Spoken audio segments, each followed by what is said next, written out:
Okay, for our next level is level 3, kind of your bigger level with more extreme power tools, your bigger power tools. So Dad's going to explain to us I guess 3 different types. We have an air compressor, chop saw, and a table saw. So explain to those what those tools will do. Your compressor will carry the air for when you're using a nail gun. Now you've got your big framing nailers, you've got your staple guns, and that's when you're doing framing. You've got the air guns for finish work, littler brad nailers up to your nice 15 gauge nails for when you're doing finish work. And that's mainly what the compressor is for. You've got a table saw, and of course the table saw when you need to rip something and you want to make a good accurate cut on a board. You can take that board through, and it has a guide on it, so that when you go cut it, if you want to cut something 2 inches, then you can set it at 2 inches and you can make that cut. Now you can also do that with these saws, but you don't get such an accurate cut.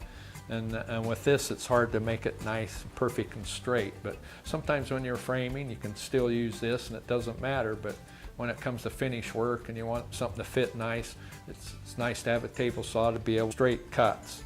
The miter saw, when you want to cut some angles on a board, you can put the board on the miter saw. I call it a miter saw. Some people call it a chop saw. But you can cut different angles on the board. If you want to cut a 45 on a board, you can turn the saw on the angle, cut that 45, and make your cuts look a lot nicer when you're cutting on casing or base, on the headers. When you're cutting on a 45, that's mainly what you do with a miter saw.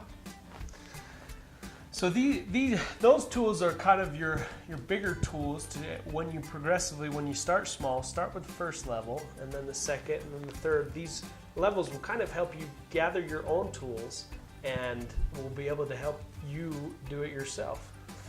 Now, one thing I want to emphasize that my dad is really good at, that he takes care of these tools. Some of these tools are older than me. For example, this one hammer. Hand me that hammer right there, Dad. I want to show you this hammer. This hammer was one of Dad's.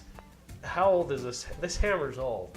I think you've had it forever. Well, that hammer was probably bought in probably 1976 or 77 when I first got going. Yeah, this is one of Dad's first hammers, and so he gave it to me. So one thing I really want to emphasize, when you take care of your tools, they will take care of you. They will last for a long time. So that's something important to remember. When you get these tools, make them last, because they will, and they're good tools. I want to thank my dad for coming and joining us to talk about these tools. Thanks, Dad, and we appreciate your help.